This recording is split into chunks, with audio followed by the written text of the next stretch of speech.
Hey guys, so I thought I would do this video because since I posted, I actually recently just passed my AFAA group fitness instructor exam, and it was a labor of love to get to that point and a huge relief and also excitement because it was a great opportunity to learn a lot more about fitness, about safety, about how the body works.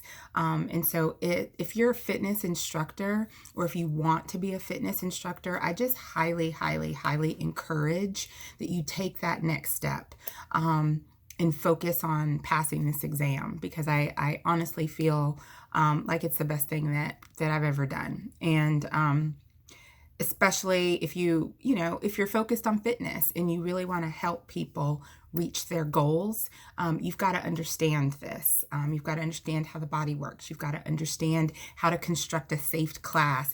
You have to understand how to work with different populations of people, different fitness levels, different conditions, all of that. So it's not about getting your CPR certification, which is important. It's about really understanding how to be a good group fitness instructor. And so that's what studying and taking and passing this exam did for me. So I've gotten all sorts of messages, DMs, how'd you do this? People pulling me to the side. What do I need to study? All of that. If you're coming to this video for me to tell you the answers or what questions are on the test or anything like that, that's not really what I'm wanting to do here. And I'm not going to do that because it's important. It was important for me to learn it. And I think you would be doing yourself a disservice if you didn't approach it in that way as well, in that you really want to try to learn this information to be a better instructor. So, I'll kind of give you an overview of my approach to studying. And I want to just put the disclaimer that this was my approach. This is what worked for me because I had to understand how I learn and what time I had to put into this and all of that. And for me, failure wasn't an option. And it kind of was. I didn't put pressure on myself to pass it the first time because I didn't know what to expect. But it was definitely nice to pass it the first time. So with that said, when I signed up, if you go to the AFAA website, all the information is there. You can call their customer service line. And if you have questions on which package to buy and all that, I'm not going into all of that because all that information is out there. I chose just the self-study, digital. All my documents were digital. Everything was online. I didn't purchase the packet that had the retest in it because in my mind, I was only going to take this once. And I was willing to pay because if you don't pass, you have to pay to take it again. And so I just bought the basics. I was like, I'm going to do this. And I purchased all this. You have 180 days from the date you purchase it. So it was sometime last October, I think, that I purchased it. So with that said, I want to give you guys kind of 5 tips and to prepare well for AFAA. And a lot of this is what worked for me, and hopefully some of what worked for me may work for you. But I would just encourage you to really tap into how you learn, how you process information, what your schedule looks like, how much time can you really put into this, all of that. And do that on the front end so that you can get a good plan. I'll tell you, I started with one plan and kind of shifted midway in terms of how I was studying, preparing. And so I'll talk about that a little bit. So the main things that first, you need to kind of get all your materials. You need to understand what's available to you. So first tip is understanding how you learn. Are you a visual learner? Can you just hear things and learn them? Do you need to physically work through things? Depending on how you learn is where you should kind of channel your resources towards. For me, I'm a little bit of everything. I'm not a big reader, so the thought of reading a whole textbook from cover to cover was very daunting to me. So I'm not going to lie. I read maybe the first 3 chapters and I pieced out. and shifted. So, and you can still absorb and learn all of the information. I ended up using the textbook as more of a reference. And really kind of focused on the study guide. So when you sign up and you get in your portal of information, you're going to get everything that you need. I actually took this to a printer and had them print and bind the actual textbook. It was a little bit cheaper than buying it through AFAA, and I'm just frugal like that. So I was like, oh, I'll just have it printed. I think it was about $50. Oh, by the way, this is only half of it. This is chapter 9 through whatever. So it's big. But for me, knowing how I learn, as you can see, there was Post-it notes and, highlighted things inside. So for me, when I was approaching it in the beginning, I was doing a lot of that reading, highlighting, flagging. So, but also so there's the textbook there, and then within the AFAA site, you're going to get access to all of this stuff, and it's everything you need to know. There's study guides like this. These little blue boxes have all sorts of information. They break it down into each of the domains. And again, I'm not going to go into all of that because if you signed up and are ready for the test, all of that information is there. But I printed all of these out. And these, instead of going through the textbook chapter by chapter, I went through the domains and the study guide. And I made sure that I understood what they were saying here. And if I didn't, then I would go back to the textbook and kind of reread it, process it, that way.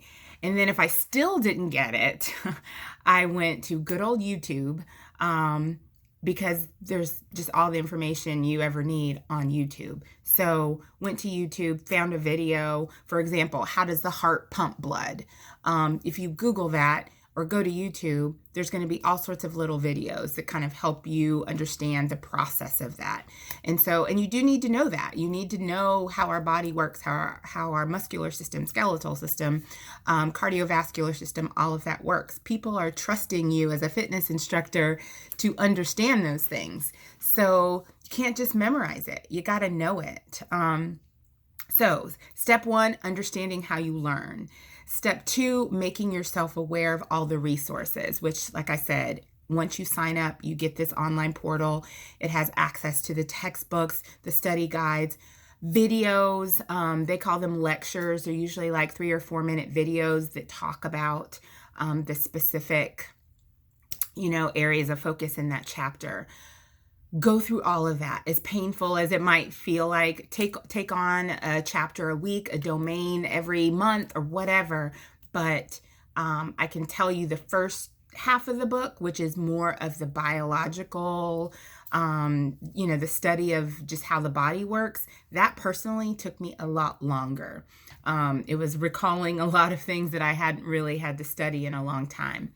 The latter part of the textbook, for anyone that's currently teaching, a lot of that is more common sense. It's things that we're already doing as fitness instructors, but you definitely kind of learn the why and kind of the method to it all. So that was more intuitive. I didn't spend as much time there. So make yourself aware of all of your resources and use them. There's quizzes, and you can keep taking the quizzes over and over again. It'll tell you immediately how you score. So you can take them. If you get 4 out of 10 or 10 out of 10 or whatever, you can just keep taking them. They're different every time. Sometimes the questions are similar, but that's just good practice, test-taking practice. So I didn't take a ton of quizzes, but I took them pretty frequently, and especially towards the end. I just kind of ran through those a lot. Third tip, just give yourself time. And I think I just said this earlier, but give yourself time to take this and really study for it. It's not something you can cram for. I don't recommend that. If you're just absolutely on a time crunch, then do what you got to do. But if you have time to really space it out, give yourself an opportunity to really learn the information, it will serve you so much better than trying to just cram it in. I realize sometimes maybe you're given like so long to be able to pass the exam, and sometimes it is crunch. But if you don't have to rely on cramming, please don't do that. Like, really learn the information. So yeah. Yeah, that leads me to number 4. Don't focus on memorizing, focus on understanding. So a lot of the questions on the exam are around concepts. So you have to understand the concept. And if you know the concept, you can answer any question. So you have to understand like special conditions, people that come in with certain, chronic illnesses, or, this is a real life situation. Or if a pregnant woman walks into your class, like, what types of exercises are appropriate for a woman in that condition, or somebody that has hypertension, or whatever their circumstance is. These are things that we should know, because that's reality and for any of us that are already teaching. So it's understanding the concept of, oh, you should never do this, or, a pregnant woman, should always do this. Or, again, I'm not giving any questions and I'm not giving any answers, because I think it's important for people to learn it. But yeah, so focus on the concepts, focus on how the body works. Do you need to memorize every single muscle in the body? I didn't, but I absolutely understood where all my muscles are. And I did that on my own body. Like, I literally, looked at some of the different resources out there and made sure, that I was aware not only of the obvious, the bicep, the tricep, the quads, the hamstrings, the glutes. We know all of that. But some of the other smaller muscles and joints and things like that, being able to know where they are on your body, how they function. Very, very important. And you just got to spend the time to do that. So, and then the last tip is when you actually are taking the test. So I scheduled my exam about 6 weeks out. So I started studying for a couple of months because I wanted to see how I was going to retain the information. And once I felt like I kind of hit a stride, then I was like, okay, I'm going to set my date. So setting the date really amplified my study schedule, because I knew that I had to take it on a certain date. So by the time I, got to my test day, you prepare as much as you possibly can, but then you just kind of use basic test taking skills. Read the questions carefully. I didn't feel like there were any trick questions. The test seemed very straightforward. It was multiple choice. If I didn't immediately know the answer, you use process of elimination. You have the ability to mark questions and move on, so you don't have to get hung up on any one question, and you can kind of keep a pace. So again, just to recap, 5 tips for preparing well for AFAA, according to me. Understand how you learn, and that's how you best prepare like your study plan. Know that, if you need to listen to things, like I literally created a YouTube channel of nothing but AFAA videos. It was the most boring thing of life. However, as I was driving to work, or if I had 10 or 15 minutes in my car and I could listen, as well as once I got home or the time I had designated to study, I could read it and, physically do whatever the concepts were.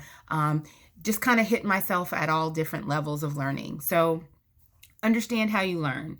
Make yourself aware of all of your resources. Something I didn't mention earlier, I created a bunch of flashcards. You see these? It's thick. And somebody told me, oh yeah, there's a bunch of things on Quizlet. Printed these things out. Didn't use them at all, and spent so much time putting these together. But I won't say I didn't use them at all. I did use the flashcards a little bit, but really it was just using the study guide and going, in listening to the videos and all of that. So understand how you learn. Make yourself aware of all your resources. Give yourself time and set study goals. Don't focus on memorizing. Focus on learning the concepts. Like, this is just something you need to focus on learning. When taking the test, take your time, read the questions. You have common sense. Read the question. It's no race. You get 2 hours to take this exam, 120 questions, and 20 don't count. So you've got plenty of time. Use it. It took me all but 5 minutes to take my exam because I really tried to process every question. So that's it. I hope that's helpful. I want to just encourage you, if you are contemplating, already in the study process, whatever that is, you can pass this exam. I promise you, you can pass this exam. There's lots of Facebook groups out there. Go onto Facebook, Google AFAA study groups, join some of those groups, chat with some of the people in those groups. Sometimes they'll give you a little more information than I did in terms of what's on the test, but nevertheless, it's a good environment to be in because people will offer different perspectives on their test experience. But that's all I have. I hope this has been helpful. And if you take the test and pass, tag me, let me know. Thanks so much. Bye.